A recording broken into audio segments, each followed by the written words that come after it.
Pemirsa, jangan lupa subscribe channel YouTube Official UTV, like dan bunyikan lonceng notifikasi Anda.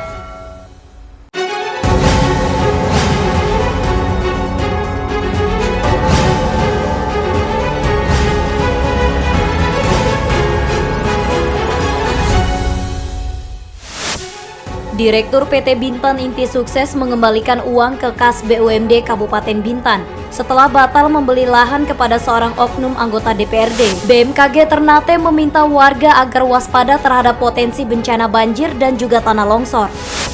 Luca Marini tampil menjadi yang tercepat di hari kedua pelaksanaan tes MotoGP Mandalika, Lombok, Nusa Tenggara Barat. Halo pemirsa, kita berjumpa dalam program U-News. Program ini memberikan informasi bermakna kepada Anda mengenai sejumlah peristiwa menarik di tanah air. Bersama saya, Yulia Dwi-Tari, dan inilah U-News lengkapnya. Direktur PT Bintan Inti Sukses, Bis Susilawati, mengembalikan uang ke kas BUMD Kabupaten Bintan setelah batal membeli lahan kepada seorang oknum anggota DPRD daerah setempat. Ini ujian. Ujian para pesabar ini ujian. Pengembalian uang senilai 1,7 miliar rupiah tersebut dilakukan Jumat 11 Februari di kantor Kejaksaan Negeri Kejari Bintan, yang sebelumnya melakukan penyelidikan dugaan markup dalam pembelian tanah oleh PT BIS tersebut. Kepala Kejaksaan Negeri Bintan, Iwayan Riana, menyaksikan langsung pengembalian uang yang dibawa petugas dari Bank Riau Kepri bersama Komisaris PT BIS Hafizar. Sementara Susilawati tidak hadir saat Kejari Bintan merilis pengembalian uang tersebut. Iwayan Riana mengatakan, uang yang dikembalikan merupakan hasil pembatalan pembelian lahan yang dilakukan Direktur PT BIS Susilawati kepada seorang oknum anggota DPRD Kabupaten Bintan belum lama ini. Uang tersebut rencananya untuk pembelian lahan oleh PT BIS dengan luas kurang lebih 13.508 meter persegi di Jalan Nusantara, Kelurahan Selekop, Kecamatan Bintan Timur.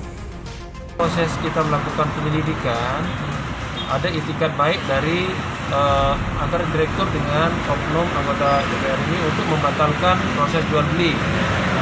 Uang dari pembelian ini kan pembelian kepada oknum, kemudian pembelian ini dibatalkan, kemudian tanah itu dialihkan kepada pihak lain. Pihak lain inilah seolah-olah selaku pembeli kepada oknum dewan. Kemudian uang hasil pembelian ini diserahkan kepada direktur untuk dikembalikan kepada CTBIS. Sementara itu, Hafizar menyampaikan pembatalan pembelian lahan serta pengembalian uang tersebut karena adanya permasalahan prosedur. Salah satunya terkait rapat umum pemegang saham atau RUPS di perusahaan daerah tersebut. Karena kalau mekanisme PT BIS selaku Perseroda Kabupaten Bintan, dia bisa melakukan tindakan itu apabila disetujui dalam RUPS. Tadi Pak Kajari bilang, sudah sampaikan bahwasanya subsidi sudah bertransaksi sebelum RUPS disetujui. Jadi karena permasalahan itulah dianggap ini tidak sesuai dengan aturan, sehingga proses pembeliannya harus dibatalkan dan uangnya tadi harus dikembalikan kembali ke PT BIS. Dari Bintan, Kepulauan Riau, Andri Dwi Sasmito, UTV mengabarkan. Tim Balai Besar Konservasi Sumber Daya Alam BBKSDA Riau menurunkan 3 ekor gajah jinak untuk menggiring 11 ekor gajah liar yang sempat merusak perkebunan warga di Kelurahan Rantau Panjang, Kecamatan Rumbai, Pekanbaru kembali masuk ke hutan.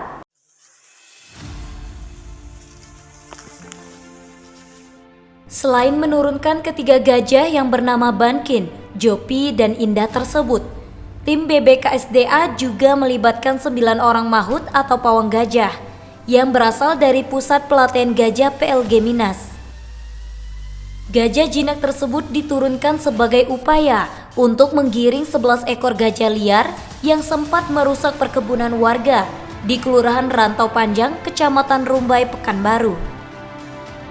Tim BBKSDA Riau menerjunkan gajah jinak sebagai upaya menggiring gajah liar kembali ke dalam hutan tersebut sejak 3 hari lalu.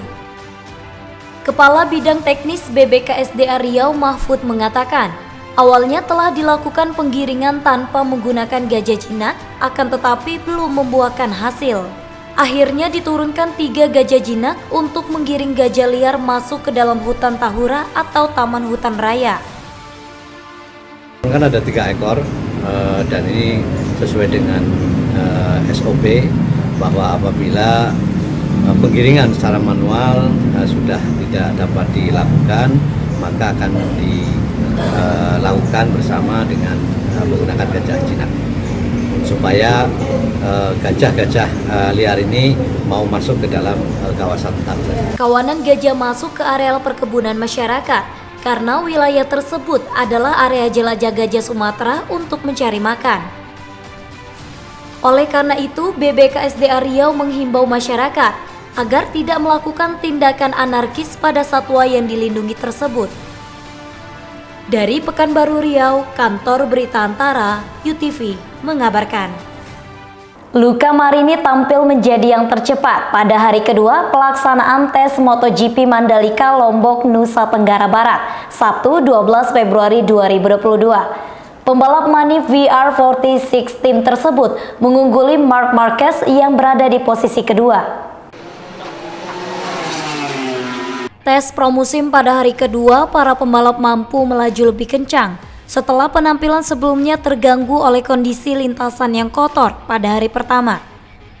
Persaingan sengit sebagai yang tercepat terjadi pada Luca Marini, Marc Marquez, dan Maverick Vinales. Alhasil, adik Valentino Rossi itu mencatat waktu terbaik 1 menit, 289 detik atau unggul 0,192 detik atas Marc Marquez yang berada pada posisi kedua dengan mencatat waktu 1 menit 31,481 detik. Sementara Maverick Vinales menyusul pada urutan ketiga dengan selisih 0,227 detik dari Marini dengan catatan waktu 1 menit 31,481 detik. I'm really satisfied for these results today. It's great to be in front and it's important to stay also in this top position also tomorrow. Adapun juara bertahan MotoGP Fabio Quartararo dari Monster Energy Yamaha MotoGP menyusul pada posisi keempat dan Joan Mir dari tim Suzuki X-Star pada posisi kelima. Untuk pembalap yang jatuh pada hari kedua yakni Andrea Dovizioso pada tikungan 1. Sementara rekan satu timnya Darin Binder juga terjatuh pada tikungan 12 menjelang akhir sesi. Adapun para pembalap akan menghabiskan waktu di Mandalika Lombok hingga akhir minggu untuk meneruskan pengembangan motor serta menemukan limit dan seat up yang tepat. Sebelum balapan pembuka musim di Qatar pada 6 Maret mendatang dan akan kembali ke Mandalika Lombok 2 pekan berselang balap Grand Prix Indonesia. Tim Kantor Berita Antara, UTV, mengabarkan. Kepolisian Resor Intan Jaya melaksanakan operasi Damai Kartens di wilayahnya. Operasi ini lebih difokuskan pendekatan kesejahteraan bagi masyarakat dan kelompok kriminal bersenjata KKB. Kepolisian Republik Indonesia mengubah pola pengamanan di Papua yang diberi nama Damai Kartens. Operasi ini lebih difokuskan pendekatan kesejahteraan bagi masyarakat dan kelompok kriminal bersenjata atau KKB untuk mengurangi jatuhnya korban jiwa baik dari aparat TNI Polri maupun warga sipil. Kepala Kepolisian Resor Intan Jaya AKBP Sandi Sultan menyatakan saat ini kondisi di Intan Jaya relatif kondusif. Pihaknya sedang membangun komunikasi dengan kelompok kriminal bersenjata untuk turun dari hutan agar bersama-sama dengan aparat pemerintah daerah bergandengan tangan membangun Kabupaten Intan Jaya.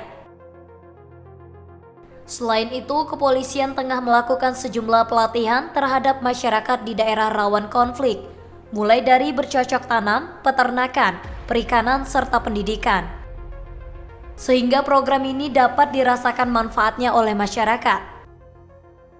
Kondisi Intan Jaya alhamdulillah aman. Dan saya sebagai Kapolres akan mencoba berkomunikasi dengan saudara-saudara saya yang saat ini masih berada di hutan saya coba berkomunikasi. Kita semuanya anak-anak bangsa yang mana harus bisa bergandeng tangan bersama-sama membangun Kabupaten Intan Jaya. Lebih lanjut, Sandi menyatakan, cara dalam operasi Damai Kartens ini dilaksanakan secara persuasif dan preventif dengan mengedepankan fungsi intelijen dan bimbingan masyarakat. Dari Intan Jaya, Papua, Kantor Berita Antara, UTV mengabarkan. Badan Meteorologi, Klimatologi, dan Geofisika BMKG kelas 1 Baabula Ternate meminta warga waspada terhadap potensi bencana banjir dan juga tanah longsor. Curah hujan dengan intensitas tinggi diperkirakan masih akan terus mengguyur sejumlah kabupaten dan kota di Provinsi Maluku Utara.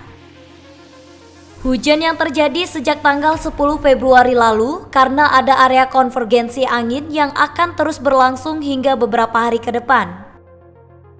Petugas perakiraan cuaca dari kelas 1 Baabula Ternate Satria Krida Sabtu 12 Februari menerangkan kewaspadaan perlu ditingkatkan khususnya untuk warga yang berdomisili di 9 wilayah termasuk di kota Ternate, kota Tidore Kepulauan, dan juga kota Sofifi.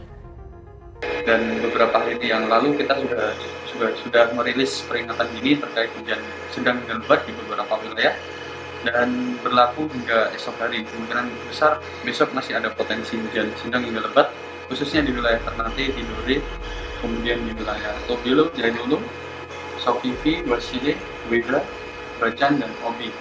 BMKG Ternate telah mengeluarkan peringatan dini terkait cuaca ekstrim seperti gelombang setinggi 2 meter yang terjadi di perairan Kabupaten Morotai Tobelo, Loloda di Kabupaten Halmahera Utara, Pulau Gebe, dan Patani di Halmahera Tengah. Himbauan kewaspadaan juga ditujukan kepada warga yang akan melakukan perjalanan mempergunakan transportasi laut, serta terhadap nelayan yang tetap memutuskan untuk melaut. Dari Ternate, Maluku Utara, Kantor Berita Antara, UTV mengabarkan. Sejumlah akses jalan dan rumah warga terendam banjir di Kecamatan Bunguran Timur, Kabupaten Natuna saat hujan deras mengguyur wilayah tersebut pada Jumat 11 Februari.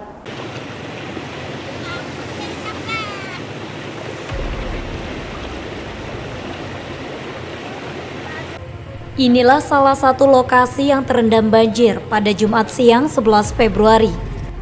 Lokasi ini terletak di ruas Jalan Sihotang, Kecamatan Bunguran Timur, Kabupaten Natuna. Banjir yang merendam akses jalan dan rumah warga setempat mengakibatkan aktivitas warga menjadi terganggu.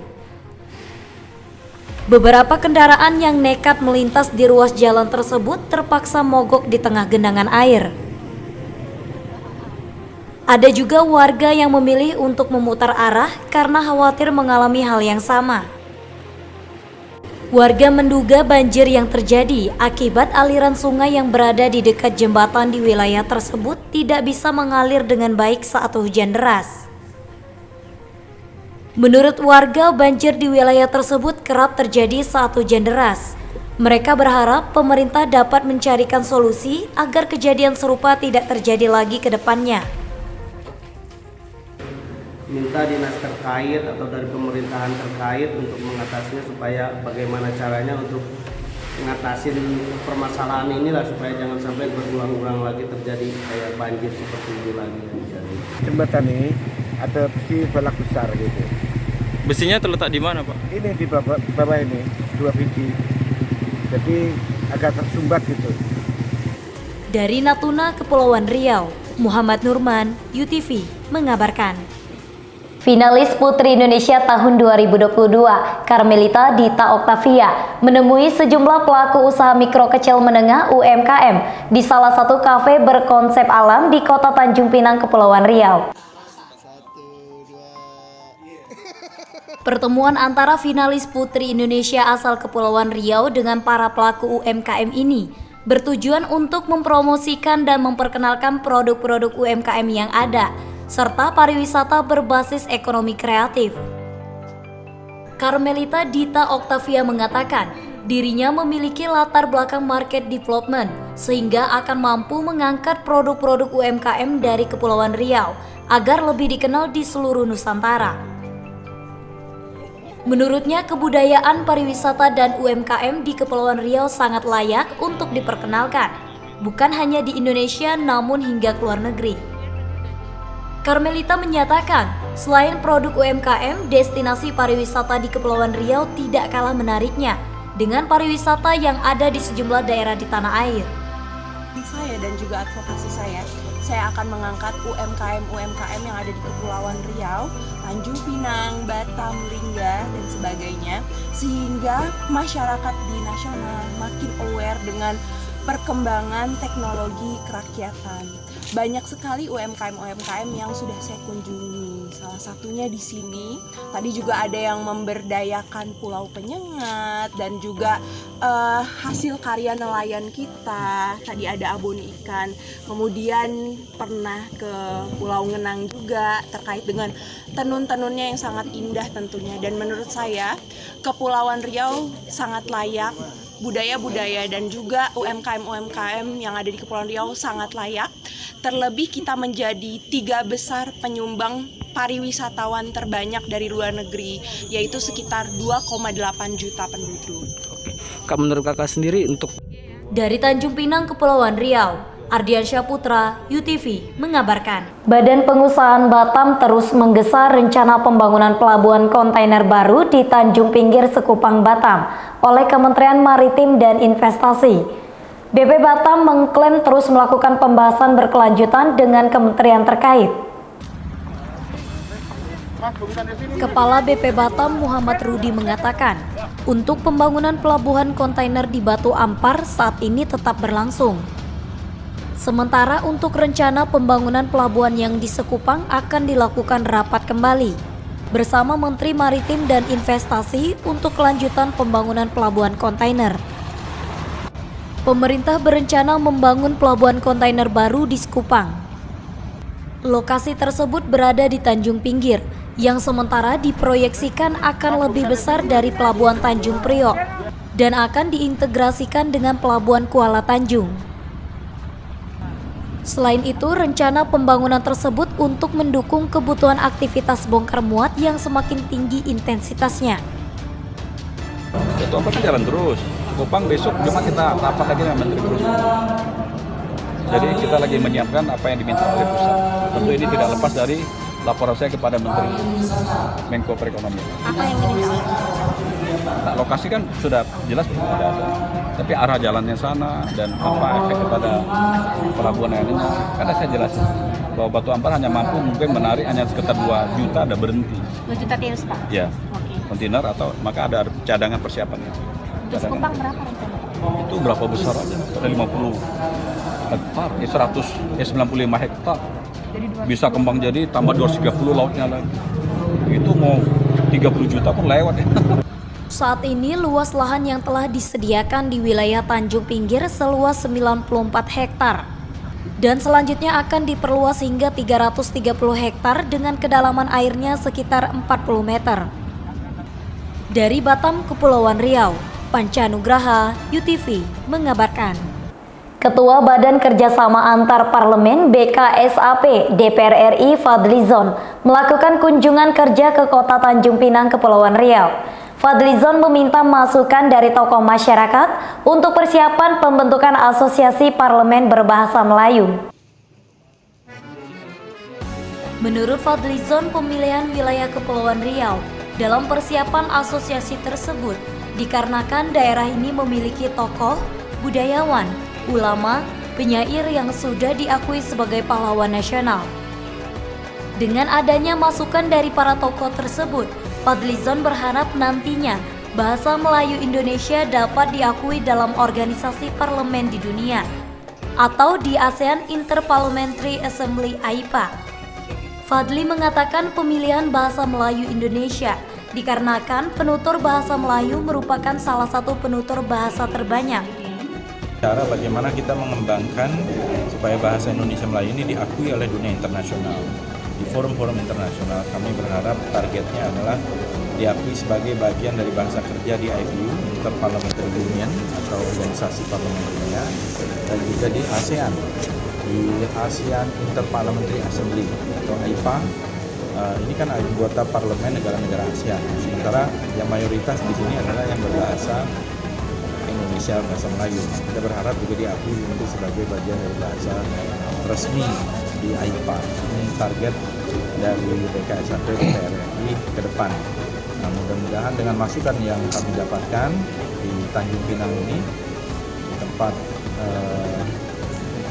Kota Gurindam, Kota Gurindam, Raja Ali Haji, masukan dari para tokoh tadi menjadi pengayaan, bahkan hal-hal yang baru juga kami dapatkan karena mereka sudah lama.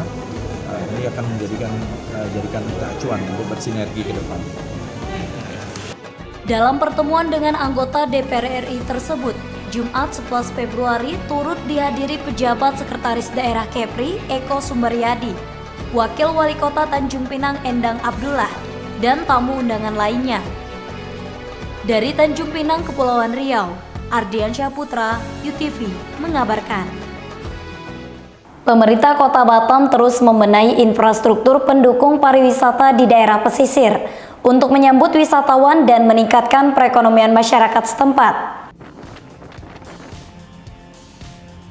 Kecamatan Belakang Padang, Batam merupakan pulau yang berhadapan langsung dengan negara tetangga Singapura dan Malaysia.